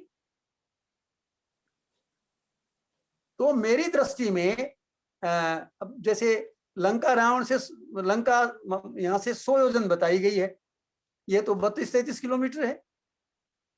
100 योजन का मतलब लगभग 1200-1250 किलोमीटर बनता है, और इतनी यात्रा 1200-1250 किलोमीटर में ही ये सब घटनाएं हो सकती हैं। श्रीलंका तक नहीं हो सकती। श्रीलंका तो आप देखिए, क्या किसी भी देश के आगे श्री लगाया है? कोई श्री जापान कहता हो, श्री ऑस्ट्रेलिया कहता हो, श्री अमेरिका कहता हो, यही श्री कहां से आ गया? वास्तव में इसका प्राचीन नाम था तामद्वीप। तामद्वीप से इसका नाम बना सिंघल द्वीप, सिंघल द्वीप से बना सीलोन, और सीलोन से श्रीलंका बन गया। इसलिए मेरी दृष्टि में वो स्थान इधर नहीं। मैं ऐसा समझता हूं कि लंका मेडागास्कर और मालदीव के आसपास कहीं होनी चाहिए। तो वो दूरियां, वहां राक्षसों की प्रवृत्ति, राक्षसों का रंग रूप, राक्षसों का स्वभाव और चरित्र, सोने की खाने, और बाणासुर का आक्रमण लंका पे, हनुमान जी का वायु मार्ग, दूरी, दिशा, और वो जिस कहना चाहिए जिसे हम कहते हैं लैटिट्यूड लॉन्गिट्यूड, वो 0 डिग्री पर था। उस हिसाब से लंका मेरी दृष्टि में वहां होनी चाहिए। लेकिन क्योंकि अभी प्रचार का युग है, हम प्रचार नहीं कर सकते क्योंकि हम पैसा खर्च नहीं करते। तो जो लोग प्रचार कर देते हैं, एक बात झूठ को 100 बार कहो तो वो सच दिखाई देने लगती है। तो जहाँ शिवलिंग स्थापना हुई है, जो रामेश्वरम हम जाते हैं आजकल यात्रा के लिए, तो वही स्थान सही है शिवलिंग स्थापना का? इसमें थोड़ा संदेह है। ये मंदिर बाद का बना है। रामेश्वरम में ही जहां भगवान ने 3 दिन तक समुद्र की आराधना की है, उसे कोड़ी करई कहते हैं, और उसके पास ही मूल रामेश्वर माना जाता है। और वहां भगवान का शयन अवस्था में चित्र विग्रह आज भी है। तो ये है कि वो है, इसको कह के मैं कोई नया विवाद पैदा नहीं करना चाहता। कोड़ीकरी कहाँ पे है? कोड़ीकरी जब हम रामनाथपुरम से जाते हैं तो वहां एक स्थान है त्रिपुलानी। त्रिपुलानी के पास कोड़ीकरी है, जहां समुद्र में सेतु की आधारशिला रखी गई थी। कोड़ी करई, कोड़ी करई का मतलब कोना, और कोड़ी माने पुल। ये वहां का मतलब तमिल भाषा का है ये। तो जहां पुल की आधारशिला तो कोने पे रखी जाए, कोई बीच में थोड़ी रखी जाएगी। तो ये हमारा वहां प्राचीन विश्वास है कि यहाँ, और मैं अपने आप को बहुत सौभाग्यशाली मानता हूं कि मैंने पुल के अवशेष समुद्र के अंदर जाकर देखे हैं। यदि आप हमारी फिल्म देखें तो उसमें आप मुझे पाएंगे, मैं उसके ऊपर, मुझे बहुत आनंद आया। मतलब मैं दुनिया का बहुत भाग्यशाली व्यक्ति हूं कि मैंने सबसे पहले उस पुल पे उतर के उस पुल को, उन पत्थरों को माथा नवाया। अब यद्यपि सरकार ने वहां जाने पे प्रतिबंध लगा दिया, समुद्र का रूप वहां बहुत उग्र होता है, लेकिन उस समय मैं 3 किलोमीटर अंदर एक छोटी सी नाव में गया था और लोग कह रहे थे कि तुम आत्महत्या करने जा रहे हो, इतनी छोटी सी नाव में 3 किलोमीटर समुद्र में जा रहे हो। पहले बार समुद्र में इतने दूर गया छोटी सी नाव में। लेकिन मैं मानता हूं मैं बहुत सौभाग्यशाली हूं, मैं उन पत्थरों पर स्वयं उतर के मैंने उनको माथा नवाया। आज का जो कोडई कनाल है वो वही कोडी कराई है जो? नहीं, कोडई कराई अलग है, कोडई कनाल अलग है जी। और ये क्या हिंद महासागर में आता है कि इसमें कोई जो मतलब रामेश्वर जी जो है मंदिर, वो अरब सागर है, हिंद महासागर है? अरब सागर है। अरब सागर जी। वहां तो दोनों मिल रहे हैं, तो आसपास ही दोनों, कोई बहुत अंतर नहीं। थोड़ी 20 किलोमीटर का आगे वो है जहाँ दोनों समुद्र मिलते हैं, वो है 3 समुद्र मिलते हैं, 2 समुद्र। जी प्रणाम। बहुत ही सुंदर वर्णन किया आपने। ऐसा लगा कि हम खुद ही यात्रा कर रहे हैं आपके साथ। तो ये लंका का जैसे आपने कहा, तो इसकी कोई स्थिति और कहीं देखते हैं क्या अभी के वर्तमान समय में आप कहीं पर? देखिए, बहुत पुरानी घटना है। जब 5000 वर्ष पुरानी द्वारका डूब गई समुद्र में, इतनी गहरी चली गई, तो लंका की क्या स्थिति बनी होगी? लाखों वर्ष पुरानी घटना है। वो समुद्र में डूब गई है। बिल्कुल हमारे पास संसाधन हुए, भगवान ने चाहा तो लंका को भी ढूंढा जा सकता है। हमारी दृष्टि में है वो कहाँ होनी चाहिए, लेकिन हमारे पास वो सब समय और संसाधन नहीं कि हम उस खोज में। ठीक है। अच्छा, और ठीक है, दूसरा मैं पूछ रहा था, वाल्मीकि आश्रम की जो स्थिति मिलती है उसके बारे में कुछ आपका कहना हो तो? वाल्मीकि जी, क्योंकि वाल्मीकि आश्रम भी कहीं बिठूर के पास। हाँ, वाल्मीकि आश्रम बिठूर के पास उनके 2 या 3 आश्रम मिलते हैं। हाँ। एक तो वो आश्रम था जहाँ सीता माँ रही, एक वाल्मीकि जी का वो आश्रम था जहाँ राम जी वन जाते समय वाल्मीकि जी से मिले। वो स्थान चित्रकूट से 17 किलोमीटर लालापुर गांव में। शर्मा जी, ये कोडी कनई जो है ये रामेश्वरम के पास है या वहां से कहीं दूर है? क्या कोडी करई? हाँ, ये रामेश्वरम रास्ता जाता है वहाँ। तो रामेश्वरम के आसपास ही है या वहां से दूर है? वहां से अगर हम रामनाथपुरम से जाते हैं तो लगभग 20 किलोमीटर है वो। नहीं, रामेश्वरम से कितना दूर है? रामेश्वरम पुल पार करके है और वो पुल से पहले। ओके ओके जी। पंडित जी, मेरा ये पूछना था कि ये कर्नाटका में बेंगलोर के पास एक लेपाक्षी करके बना रहे हैं जगह, कि जो जटायु का स्थान है, क्या सही है? मेरे विचार से यदि हम नासिक में पंचवटी माने तो पंचवटी से करीब 26 किलोमीटर दूर जो लिखते हैं वाल्मीकि जी, उसी दिशा में एक स्थान है सर्वतीर्थ, वहां जटायु का स्थान है। जहां तक लेपाक्षी की बात है, अब हम कह सकते हैं कि ये तो मतलब कल्प की कथा है, वहां भी सच मान ले तो मैं कोई आपत्ति नहीं करूंगा। लेकिन मेरी दृष्टि में जो स्थान है वो नासिक के पास, जहाँ नासिक क्या है, नासिका कर्तन स्थल आज भी है। नासिक जो नाम पड़ा है वो नासिका से बना है, तो आज भी एक तरफ नासिक है, एक तरफ पंचवटी है। तो उससे 26 किलोमीटर दूर नैऋत्य कोण में जो वाल्मीकि जी ने लिखा है वो स्थान सर्वतीर्थ है, और जटायु जी का वहां बहुत भव्य मंदिर है और बड़ी आस्था प्रतिष्ठा उस मंदिर की है। मेरी दृष्टि में वो ज्यादा ठीक। लेकिन मैं लेपाक्षी को भी नकारता नहीं, भाई जिसकी जैसी भावना है माने। सर, रामचरितमानस में प्रवर्सन पर्वत का जिक्र आता है सर। हाँ, सर ये कहाँ पे है आप शोध के मुताबिक? हाँ, ये कर्नाटक में 2 जिले हैं, कोपल और बेल्लारी। तो ये हम्पी नाम का स्थान है जहाँ ये प्रश्न पड़ता है। Okay sir. सर दूसरा किष्किंधा का रीजन कौन सा है सर? बताया मैंने, ये कोपल और बेल्लारी 2 जिले हैं हाँ। जिनमें पूरा किष्किंधा फैला हुआ है। अच्छा यहाँ पे है sir. Okay okay, thank you sir. और एक अद्भुत बात बताता हूँ आपको, जी हाँ जी हाँ। वहां का जो राज परिवार है, विजयनगरम साम्राज्य, जी हाँ जी हाँ। उसके वारिस जो हैं, अब तो वो नहीं रहे, उनका नाम था आदरणीय अच्युतराय। मैं पूरा नाम नहीं बता पा रहा। जी हाँ सर। वो अपने आप को अंगद का वंशज मानते थे। ओके। ओहो। और आज भी वो राज परिवार उसी तरह से है। तो ये महाराज कुमार विजयनगरम कौन थे फिर पंडित जी? उस समय के जो राजा अनेक हुए, एक के बाद एक, कोई एक नहीं। नहीं, लेकिन अभी जो प्रेजेंट, जैसे मैं बनारस से हूँ और विजयनगरम पैलेस बनारस में भी है, उनकी लड़की हमारे संग पढ़ती थी और वो हमेशा कहती थी कि हम्पी और विजयनगर उनकी स्टेट थी। तो आप अभी कोई अच्युतानंद का नाम बता रहे हैं, मुझे ज्यादा नहीं पता, पर मैं ऐसे ही क्यूरियोसिटी की बस देवराय, जानना उनका नाम चाहती था हूँ। अच्युत देव राय जी।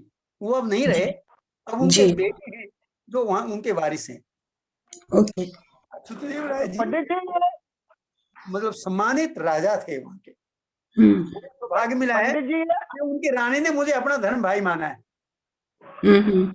तो ये जी विजयनगरम पैलेस वगैरह जो हम लोग सोचते हैं कि वो हम्पी और विजयनगर एक ही था, एक ही हम्पी। जी, तो वो लोग हो सकता है अच्युत राय के ही बेटे हों, मैं गलत समझ रही हूँ? नहीं, उनके बेटी नहीं है। बेटे बेटी नहीं, बेटा कह रही हूँ। हाँ बेटा है, लेकिन वो हाँ, कहाँ पे है, ये मुझे नहीं जानकारी वो नहीं है। तो जैसे ये तो क्रिकेट के बहुत शौकीन थे, इनको विजी कहा जाता था, क्रिकेट की कमेंट्री वगैरह भी देते थे।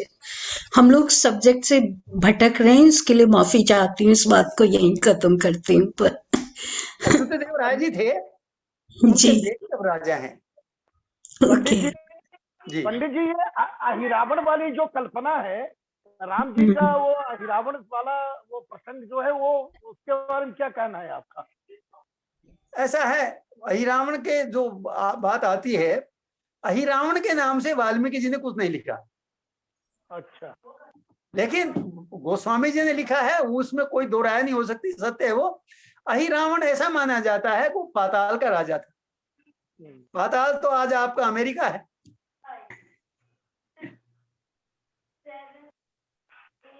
गुप्ता जी वगैरह अमेरिका में ही हैं।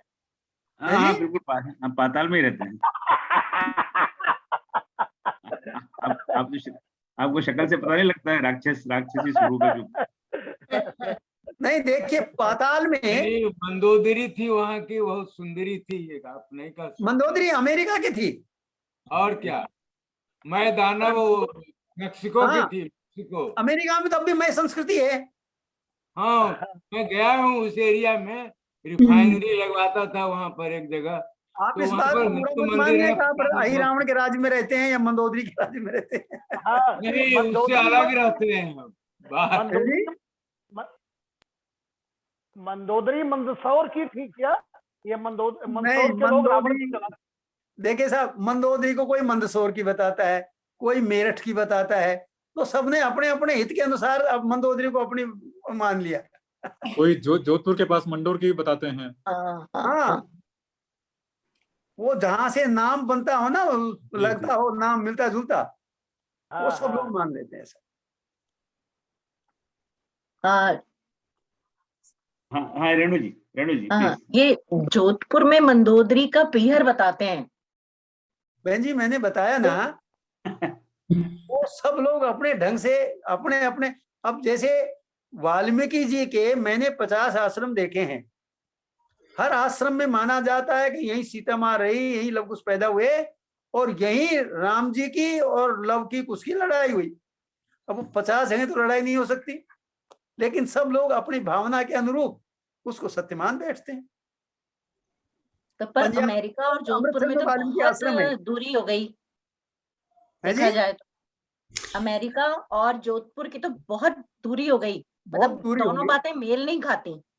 जी एक बात ये भी है कि वो समुद्र की प्लेटें घटती बढ़ती रहती हैं, तो बहुत लोगों का ये भी मानना है कि पहले ये जो अमेरिका और भारत जुड़े हुए थे, क्योंकि मैक्सिको घूमने जाओ तो मायन संस्कृति बहुत अपनी भारतीय संस्कृति की ही तरह है, और उनके कई संग्रहालयों में हमें राम लक्ष्मण इन सब की स्टैच्यूज दिखाई देती हैं। तो ये तो हमें स्वीडन में भी दिखा, नॉर्वे में भी दिखा। तो मुझे लगता है कि जब दुनिया शुरू हुई होगी तो बहुत थोड़े से लोग थे और वो ही चारों तरफ घूमे, तो सब जगह कहानियां मिली जुली सी थी और लोग मिले जुले से थे। आदमी का जन्म शायद उन्हीं एरियाज में हुआ जो भारत या भारत के आसपास के एरिया थे, या तो हो सकता है ये कहानियां सब कहीं आपस में जुड़ी हों, जगहें जुड़ी हों और फिर किसी ज्योग्राफिकल इंसिडेंट की वजह से दूर दूर हो गई हूँ, ऐसा मेरे। मैं सहमत हूँ। सर, इस हाँ। पूरी खोज में, आपकी इतनी लंबी यात्रा में, कहीं कोई ऐसा ऐतिहासिक प्रमाण या कुछ ऐसी जो घटना हुई होगी, हाँ ये राम युग से, ऐसी कुछ है आपके? ऐसी एक नहीं अनेक घटनाएं हैं। एक आध बताइए ना सर। देखिए, उस समय की कोई कहेगा भाई इसको सत्य सिद्ध करने के लिए कोई वीडियो फिल्म हो, वो तो संभव है नहीं। उस समय का कोई आदमी नहीं मिलेगा। हाँ, उस समय जो घटनाएं घटी वो सिद्ध हो सकती है, ये घटना यहीं घटी और वहां के लोग इस बात का दावा करते हैं कि हाँ ये घटना यहाँ घटी। तो आजकल तो यही प्रमाण है जी। नहीं कुछ मिला हो ऐसा, इतनी यात्रा में आपको कोई चीज ऐसी मिली उस चित्रकूट में है जी, जहाँ राम जी और भरत जी का मिलन हुआ था जी। वो माना जाता है कि उनके प्रेम से पत्थर पिघल गए थे। तो पिघले हुए पत्थरों पर आदमी के पैरों के निशान आज भी हैं और विज्ञान ने सिद्ध किया है कि ये प्रकृति के हैं, ये बनाए नहीं है। वही मैं पूछ रहा था, कहीं ऐसी कोई अलौकिक चीज मिली क्या आपको? कुछ अलौकिक जैसे? पंडित जी ऐसा कहते हैं कि हनुमान जी जब वो संजीवनी बूटी लेके गए थे तो जो हिमालय में संजीवनी बूटी मिलती है वही आज श्रीलंका में भी कहीं पे मिलती है। तो ऐसी बूटियां बहुत जगह मिलती हैं, तो हर जगह उसको लंका मान लिया जाए? हाँ, बहुत जगह मिलती है ऐसी बूटियां। और इतना ही नहीं, वो कहते हैं कि भाई लंका में रावण का वो एयरपोर्ट मिल गया पहाड़ पे, समतल जगह। अरे समतल जगह मैं भारत में 50 जगह दिखा सकता हूँ भाई, पहाड़ की चोटी पर। तो कैसे मान लिया जाए वो समतल है तो वो लंका हो गई? बहुत सुंदर चर्चा रही और इतना एक ऐसे व्यक्ति को आज हमने सुना है जिन्होंने सिर्फ एक किताबी तर्जनी किया है, जिन्होंने वास्तव में यात्रा की है, अपना जीवन संकट में डाला है। यात्रा की जगह सर अनुभव किया, राम जी को अनुभव किया जिनने। अनुभव किया है तो ये एक असंभव सी बात लगती है। तो आप आए शर्मा जी, बहुत बहुत। मैं आपको इससे संपन्न होने से पहले एक निवेदन करना चाहता हूँ जी। देखिए, हमने राम जी के मंदिर तो लाखों बनाए, लेकिन राम जी का संग्रहालय नहीं बनाया, जहां एक छत के नीचे राम जी का रामत्व, राम जी का विज्ञान, राम जी की संस्कृति, राम जी की व्यापकता, जैसे अभी विश्वव्यापी राम, अभी एक चर्चा बहन जी ने की, इस तरह की बातें हमने अयोध्या जी में सरयू जी के किनारे 2 एकड़ जमीन खरीद ली है और हमारे आर्किटेक्ट ने कहा कि जमीन कम है तो 1 एकड़ जमीन की रजिस्ट्री इसी सोमवार को होने वाली है और 2.5 महीने के बाद हम इसका शिलान्यास करेंगे। और मैं आपको आमंत्रित करता हूं कि आप आए और अपने हाथ से एक ईंट उस नींव में रखें, ताकि आपके आने वाले बेटे पोते नाती कहें कि हमारे बाबा ने, हमारे दादा ने, हमारे नाना ने अंतरराष्ट्रीय स्तर के एक प्रोजेक्ट का आधार रखा। मैं आप सबको आमंत्रित करता हूं। भविष्य में हम ओम प्रकाश जी के माध्यम से फिर मिलेंगे और मैं आशा करता हूं कि अगर मेरे से कोई भूल हो गई हो, कोई गलती हो गई, हाँ बहन जी कहिए, आप कहिए बीच में। जी, मैं ये पूछना चाहती थी, जैसा कि आपने पहले भी कहा और अभी आपने पुनः निवेदन किया कि इस अंतर्राष्ट्रीय संग्रहालय के लिए काम करना चाहिए, तो हम उसमें अपना क्या योगदान दे सकते हैं, उसके बारे में मैं आपसे पूछना चाहती थी कि आप बताएं कि हम उसमें क्या अपना एक छोटा सा क्या योगदान दे सकते हैं उस संग्रहालय के लिए। योगदान में 3 चीजें होती हैं, जी तन, मन और धन। जी आप इसमें जो समर्पित करना चाहें वो आपका स्वागत, आपकी परिस्थितियों के अनुकूल। लेकिन मैं चाहूंगा कि जैसे एक तो बहुत बड़ा काम कर सकते हैं, हमारा उसमें एक विषय होगा विश्वव्यापी राम। जी तो आप लोग देश विदेश में रहते हैं, अब विदेशों के बहुत सारे लोग सुन रहे होंगे इस बात को, तो वो बताएं अपने अपने देश में कि राम जी उनके यहाँ किस तरह से हैं, किस रूप में स्वीकार किए जाते हैं, और राम जी से संबंधित क्या क्या स्थान है, क्या क्या घटनाएं घटी, क्या क्या कथाएं मिलती हैं, वो सब हमें दे दी जाए। और मैं क्षमा याचना से एक बात बताता हूँ, ये प्रोजेक्ट बहुत बड़ा है जी, करीब 56-57 करोड़ रुपए तो इसके भवन निर्माण में खर्च होने हैं। उसके बाद अंदर अब देखिए अंतरराष्ट्रीय स्तर का एक पुस्तकालय बने, कितनी पुस्तकें आएंगी, कहाँ से आएंगी, कैसे आएंगी। ईमानदारी की बात है कि आज हमारी जेब में पैसे नहीं है, लेकिन हमें विश्वास है, हम तो संकल्प करके बैठ जाते हैं, पूर्ण हनुमान जी करते हैं, अब वो करेंगे, हम तो उनके सहारे हैं। और आप सब हनुमान जी के भक्त हैं, आप सब भी इस काम में जुटेंगे, ऐसी मेरी आशा है। अवश्य अवश्य अवश्य। यह बहुत सुंदर, बहुत बढ़िया संकल्प समाज आपने लिया है। बिल्कुल सफल मनोरथ हो ही तुम्हारे वाले भाव से मैं ये कहूंगा कि भगवान सब सफल करेंगे, और सब लोग इसमें जिससे जितना हो तन मन धन जैसे भी हो सके इसमें सहयोग करें और इसका प्रचार प्रसार करें। ये हम लोगों के साथ सबसे बड़ी कमी क्या है, और मैं बार बार कह चुका हूँ कि हम लोग अपना प्रचार प्रसार नहीं करते। और बाकी धर्मों की कोई मैं निंदा नहीं कर रहा, मैं इस मंच इसके लिए नहीं बना कभी यहाँ पे बैठ के किसी और धर्म की निंदा नहीं करते। नहीं, पैसे की बात नहीं कर रहा जी। बाकी सब जगह सब लोग पूरा समय अपना प्रचार प्रसार में लगाते हैं, पर हम नहीं लगाते। हम तो वो पड़ोसी को भी नहीं कहेंगे ये बात कि पड़ोसी को जाके कहेंगे आज हमने ये बात सुनी है, अरे वही वाली बात है, पर पड़ोसी हंसेंगे, अरे क्या बिल्कुल की बात कर रहा है, क्या राम संग्रहालय जैसे राम कॉन्फ्रेंस क्या है, रामायण कॉन्फ्रेंस क्या है। तो हमें अब इतना तो करें, आज ये सुनने के बाद में कम से कम 10 लोगों से बात करें इस बारे में, भले 10 में से 9 लोग नहीं सुनेंगे, एक तो सुनेगा। So at least do this, talk to people and spread the news. ज्यादा से ज्यादा लोगों पर बात करें, और इसकी बात विशेष जानकारी मैं आपसे बाद में लूंगा, और हमारे जितने भी संपर्क हैं सबको इस बारे में सूचना देंगे। तो फिर से बहुत बहुत धन्यवाद। ये तो राम कथा तो अथाह गंगा है, राम वन यात्रा का तो कोई स्टोरी नहीं है। राम जी तो मुझे लग रहा है अभी भी यात्रा कर ही रहे हैं, तो उनकी कहाँ यात्रा खत्म होती है। तो वो बहुत सुंदर, आपको सुनकर बहुत बहुत आनंद आया, बहुत जानकारी मिली। मेरे पास तो कोई जय श्री सीताराम। कोई शब्द नहीं है, आप सबको पता, सबने सुना है। मैं कह रहा था मेरे कहने में कोई अस्पष्टता रह गई हो, कोई गलती हो गई तो मैं क्षमा नहीं नहीं, आपने तो नहीं सर, आपने बहुत अच्छा जानकारी समझाया दी। सर। शर्मा सर सिर्फ एक चीज जाननी थी, आपने फिल्म का जो जिक्र किया, क्या यूट्यूब में अवेलेबल है सर? कैसे हाँ, हम पा यूट्यूब में। सुनिए, मैं बताना भूल गया आपको जी, हमारी यूट्यूब है, उसका नाम है राम ही राम। अरे वाह। लेकिन राम ही राम के नाम से वो आता नहीं, क्योंकि हम विज्ञापन का पैसा नहीं देते। तो यदि आप उसमें जय जय चरण पढ़े रघुबर के लिख दें तो तत्काल आ जाएगा। उसमें मेरे अनुभव भी हैं, और जय जय चरण पढ़े रघुबर के हमारा एपिसोड आया था, हमारे सीरियल आया था आस्था चैनल पे, उसके 87 एपिसोड हैं, आप वो सब घर बैठे देख सकते हैं। बहुत सुंदर सर, थैंक यू सर। ये तो बहुत सर। और आपकी किताब कैसे मिल सकती है? शर्मा जी, आप बहुत आनंद। थोड़ी सी मेरी विनती है कि आप मुझे व्हाट्सएप से थोड़ी जानकारी भेज दें, क्योंकि अभी सब हमने लिखी है, उससे तब ठीक से लिखी ना हो, फिर मैं सबको मैं भेज दूंगा। Thank you sir. देखिए ना,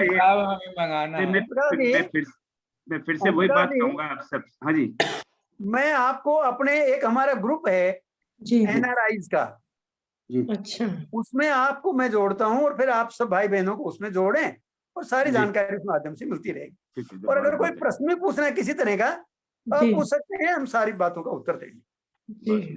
बहुत सुंदर sir, thank you. The bottom line in सब चीज में ये होती है कि प्रचार प्रसार हमें सब अब इतना जबरदस्त काम शर्मा जी ने किया है और कर रहे हैं। ये नहीं कि अभी निवृत्त होकर बैठ गए, वानप्रस्थ ले लिया गया, राम राम करता हूँ बैठ के कमरे में और बाकी कोई मुझे मतलब नहीं है, ऐसा नहीं है। और ये एक बहुत बड़ी बात है कि अपना काम राम काज कीने बिना मोहि कहाँ विश्राम। तो राम काज जो स्पिरिट है हनुमान जी की, देखिए अब नाम भले इनका राम शर्मा हो पर इनका नाम हनुमान जी होना चाहिए, वो स्पिरिट है। मुझे कोई विश्राम नहीं लेना है, अंत काल तक मैं यही काम करता रहूंगा। पर हम सब इतना तो कर सकते हैं ना, प्रचार प्रसार कर सकते हैं, वो हम नहीं करते। ये फैक्ट है, मेरा खुद का अनुभव है। अब जैसे हम लोगों के जैसे यूट्यूब लिंक है, उसके लिए मैं कितनी बार कहता हूँ कि इस यूट्यूब को सब्सक्राइब करिए और लोगों को भेजिए, नहीं भेजते। तो ये हमारी सबसे बड़ी हम लोगों की कमजोरी है कि we do not talk about ourselves. मैं नहीं कहता कि हम वो मार्केटिंग करें, जो व्यवसायीकरण नहीं है, पर कम से कम जो बातें सही हैं उनको तो लोगों तक पहुंचाएं। तो we have to do that. तो बहुत बहुत धन्यवाद। आज की सभा का समापन करें, बिल्कुल समय से शुरू हुआ, समय पे समाप्त हो रहा है। और से पुनः प्रणाम पंडित जी शर्मा जी को, और आप सबको प्रणाम। आप सब आए, सबने सुना। जय श्री राम। जय श्री राम। सर्वेषां स्वस्तिर्भवतु, सर्वेषां शान्तिर्भवतु, सर्वेषां पूर्णं भवतु, सर्वेषां मङ्गलं भवतु। ॐ असतो मा सद्गमय, तमसो मा ज्योतिर्गमय, मृत्योर्मामृतगमय। ॐ शान्ति शान्ति शान्ति।